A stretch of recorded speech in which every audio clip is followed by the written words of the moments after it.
Okay level 7 level 5မရောက်လား so retribution တခုကိုကျွန်တော်ကြည့်မယ်retribution တခုဒီကျွန်တော်တို့ဒီမှာဆို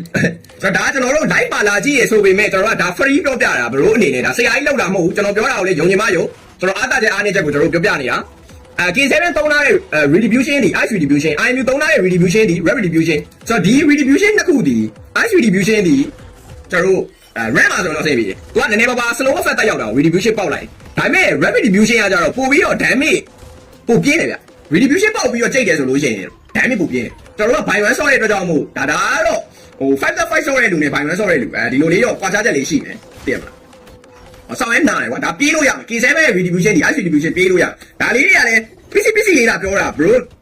တကယ်လုံးဝများလာလို့ရှိရင် heavy ဖြစ်တော့ဒီမှာတော့ဖတ်လိုက်ရင်အချောင်းထွက်တယ်အာလီဂိမ်းမှာ foul blow တကောင်ပေးလိုက်ရတဲ့အနေအထားတစ်ခုက 5-5 မှာတိတ်ပြီးဘောင်းမဝင်မှုဆိုပေမဲ့ by 1 မှာ 5 minute ကဘယ်လောက်ထိကွာသွားလဲဆိုတော့ bro တွေ့ရတဲ့အတိုင်းပဲ3500နဲ့1900ထားဆန်းရတယ်ဒီနောက်ပိုင်းကအဲ့လို item နှစ်ကွက်နဲ့ရလဲစပြီးစကြမ်းလို့ရတယ်နည်းနည်းဆိုးနေ level 6နဲ့ level 9ရနည်းရောများနေပါ save ဆော့မှရမှာဗျာ save ဆော့မှရမှာဆိုဒါလေးကွာအဓိကတော့ ambulance ပေါ့ဗျာကျွန်တော်ပြောဆို ambulance ကလည်းနည်းအဓိကကွာသွားတော့လေကင်းရင်ကြောက်အောင်မယ်ဆိုလို့ရှိရင်တော့တော်တော်ဆိုးသွားတယ်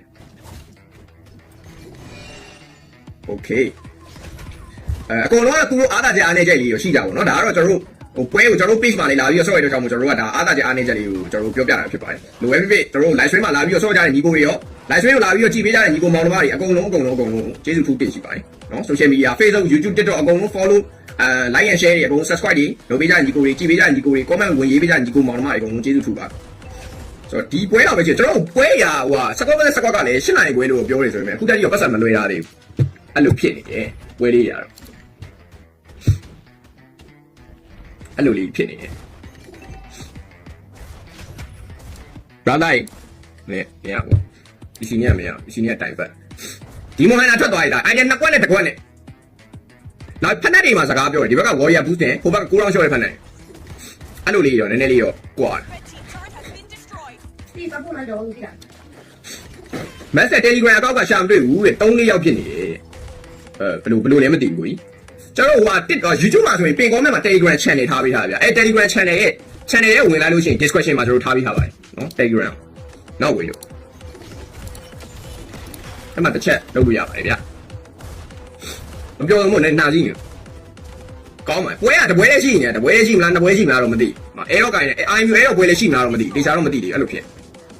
ဟုတ်တယ်ကျွန်တော်လည်းလာပြောအဲ့လိုမချေစင်တို့ဘာလို့ညာအောင်လဲစော့မှာမဟုတ်ကျွန်တော်နဲ့အကြောင်းမသိတော့ကိုရုပ်ကိုယ်တိုင်တော့ပြောပြီးရောမှာပဲပြောလို့ကောင်းမှာကျွန်တော်ပြောလို့မကောင်းလို့ level 7နဲ့ level 8နဲ့လေကင်းရမယ်ဆိုရင်တော့မှ retribution စကားပြောရလိမ့်မယ်တဲ့ဆော့လိုက်တာမမားပါဘူး K7 နေနဲ့ဆော့လိုက်တာမမားဘူး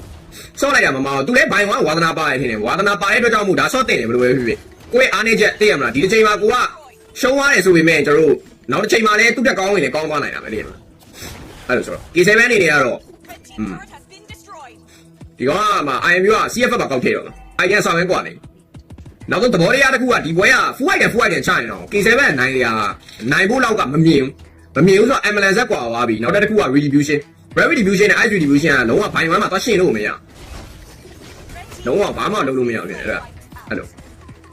အဲ့နှစ်ချက်နဲ့တော်တော်တာနေအခုနောက်ပိုင်းဘိုင်ဝမ်းတွေပါညာကြိတ်မယ်ဆိုလို့ရှိရင်တော့ဒီ flow တွေပါညာလည်းသုံးလို့ရသွားတာပေါ့နော်ဒါတော့ဟုတ်တယ် IMU ပြောင်းနေကြပြီသူကဆော့လိုက်မဆော့လိုက်အဲ့လိုပုံစံဖြစ်နေအဲ့လိုလေးပါဗျာ retribution ကကြတော့ကိုကြီး early game မှာအရန်ဖိရင် expire နဲ့ပို့ဖေးရ retribution လေအဲ့လိုရှိရင်တော့မတူဘူးဗျ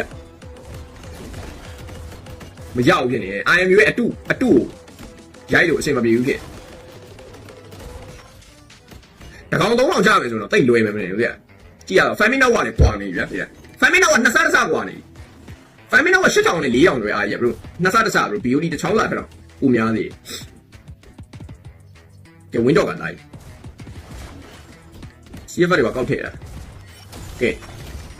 ပြောင်းရေးဟာရက်နေတာဟဲ့ဟာမင်းတိတ်ချက်ရရောက်နေ retribution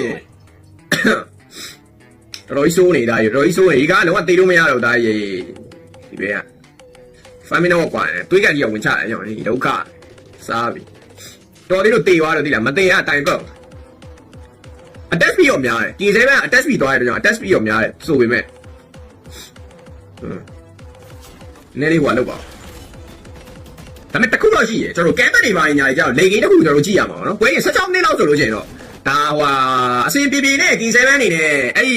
ဗတ်တယ်တစ်ခုမှနိုင်သွားမယ်ဆိုလို့ရှိရင်တော့တာဝါချိုးကြီးအံ့သွားလို့ရတယ်ဆန်းဆိုတဲ့အတိုင်းပဲအဲ့လိုလေးရောရှိမယ်ဆိုတော့ game 3လေးရောလည်းအမှန်တမ်းပြောရင်ကြည့်နေတယ်စောနာနေပြီလားစောနာပြေးနေလိုက်စောနာပြေးနေပြီစောနာပြေးနေပြီလားကြီးစောနာပြေးနေမရောက်ဘူးအတူရိုက်တော့မခံနိုင်ဘူးပြဟုတ်လားဟိုဘက်နှစ်ကောင်နဲ့ဒီဘက်တစ်ကောင်ဆိုရင်တော့အဆင်မပြေဘူးပြပြေးပြီလားကြီး 4K ဝင်းကဲ game 2မှာတော့ကျွန်တော်4-1ဆိုတဲ့ result ခုနဲ့ပဲကျွန်တော် K7 နေနဲ့ IMU တော့ရှုံးသွားခဲ့ပြီနော်မရဘူးဒါကြီးမရတိုင်းပတ်လေ